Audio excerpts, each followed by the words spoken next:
Sometimes my mind wanders back to the queen's tree of my childhood. That tree with its shimmering yellow fruits, half withered and half alive. The tree that actually inspired me to name this podcast Quince Marmalade, and that I told you about in the first episode, the yellow quinces of my life. It stirred strange memories and emotions in me. On one hand, beautiful sensations infused with the scent of hope, on the other, sad ones, like a past life that never came to be. Sometimes I remember how, as a child, I would climb onto the cement terrace with its rusty railings and walk towards the crown of the queen's tree, watching it with such curiosity, half alive, half dead, a strange sight of nature. I looked at the fruits, yellow-green, covered in a delicate fuzz that looked like tiny fruit's hairs. And those dark green velvety leaves, they carried a kind of unusual freshness. They radiated a sense of life, of majesty, even of strength. I stared at the yellow fruit, hard and proud, and asked the tree in my mind, "Why do you bloom only to create such a sour and astringent fruit? You aren't a sweet cherry nor a succulent pear. You are just a bitter quince. A quince that makes you shiver the moment you taste it. Why do you bloom? Who will eat your fruit? Why did my grandparents plant you in our yard? Look at yourself. What kind of tree are you? Half alive, half withered, like a little Frankenstein." Harsh words, right? But back then I didn't realize what a magnificent tree the quince is, or the true flavor of its fruit, provided you know how to gift it with love, attention, and warmth. To grasp this truth you need time and the many blows of life that grant you the necessary wisdom and the scars upon your heart. Only a person who has truly lived knows the taste of the quince, not just the fruit itself but the quince as a symbol of life, maturity, and wisdom. Unfortunately, most people stay at the cherry level, sweet and easy. They never learn to appreciate the beautiful bitterness of the quince. The quince tree from my childhood is like me, and like every searching soul on this planet Earth, both alive and dead, both magnificent and fallen, both blooming with a longing for spring and dried out without hope. Yes, that was me too. Why do you bloom? Why do you bloom? I hurled these heavy questions at myself, not just at the tree in the yard. You aren't a cherry or some other sweet fruit craved by every mouth thirsty for juiciness. Who will eat you? Who? No one. I asked myself frantically, staring into the mirror or reflecting philosophically while standing in the embrace of my own life's loneliness. Who? Who will taste you? You must be like the others, like everyone else. You must turn from a yellow quince into a sweet cherry. You must kill the quince and take a different sweeter essence, so that you too can be liked, so that you too can be popular, so that you can be desired and awaited every spring. If you don't do it, you will stay alone, unloved, and no one will ever taste your flavor. No one will understand who you are, what you are, or see the beauty in your yellow hues. The majority always dictates the fashions, the trends, and the tastes of our time, while the queens, that is to say you yourself, somehow always remain outside what is modern, outside what is desired. It seems no one is waiting for you when springs arrive. Out of fear or pain or loneliness, we deny our true selves. We want to transform into something else, something we believe will bring us more love, validation of our identity, and success in society. We all want to be muscular models so people will swoon over us. We want to be party icons everyone dies to meet.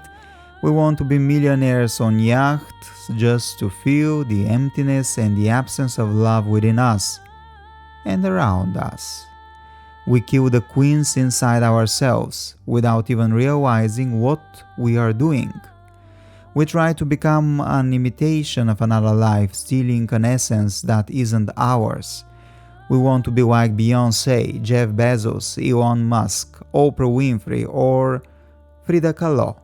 But no matter how many crowns of deep pink bougainvillea blossoms you wear, you will never be Frida Kahlo, only a sad imitation of a great original. I'm not Frida Kahlo, and I'll never be, but people like her are a true inspiration to be exactly who God and nature created you to be, to accept the queens within yourself and to love it. Frida Kahlo clearly knew this recipe for a fulfilled life, one that created an entire universe. From the darkness and pain of her difficult path, she left an imprint that continues to inspire people all over the world to this day. This is why authenticity matters. But what exactly did Frida Kahlo do that was so unique, so different to leave such a mark? Quite simply, she did not kill the queens within her.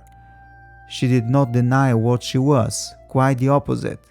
Through her talent, she immortalized every leaf, every fruit, every branch, every frost-bitten flower of the queen's tree growing inside her soul.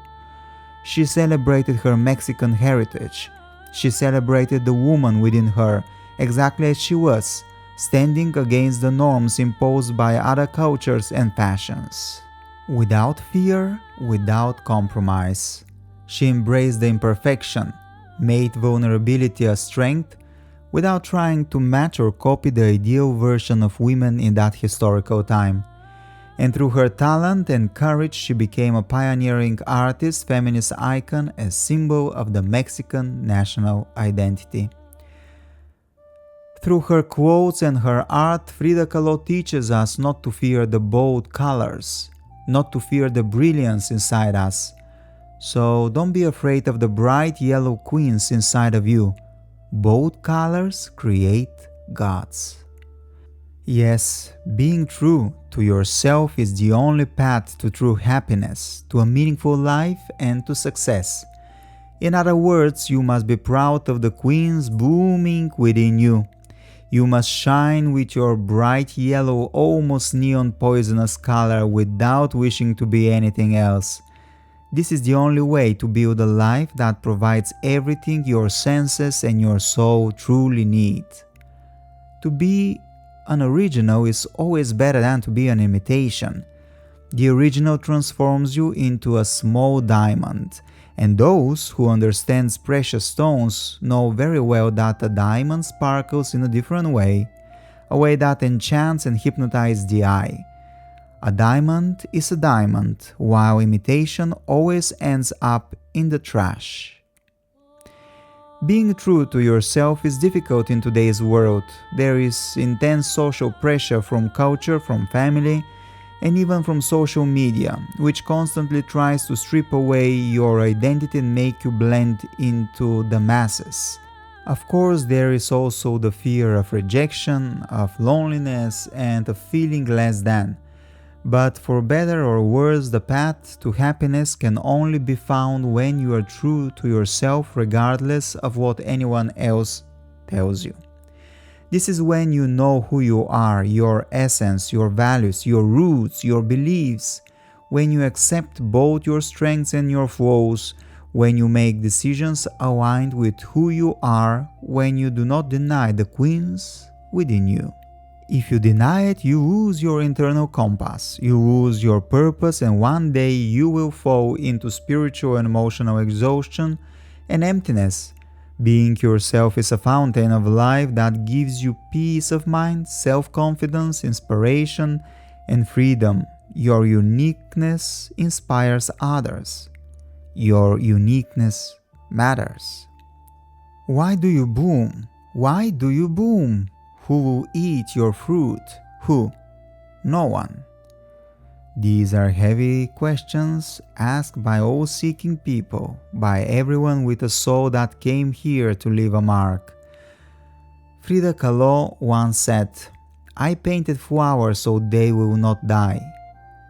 And with this episode of Quince Marmalade, I'm telling you, do not cut down the Queen's tree in your soul. Because there, among the bright fruits and dark green leaves, somewhere in the crown of that tree, hides your happiness, your freedom, and your fulfillment.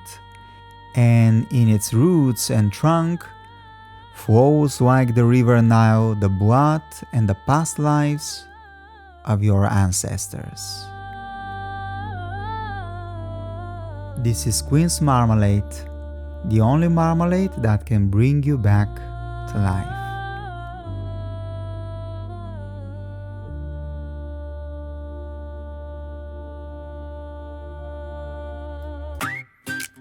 I am Anatoly Malakov and this is Quince Marmalade, the place where we turn life into art and the truth into sweetness. Thank you for being here, for steering these moments with me. If this episode touched your soul, share it online, comment and tell me what awakened in your heart. You can visit my website anatolymalakov.com where all my stories, transformational guidance and new creation live. Stay close, the scent of change and happiness is already in the air.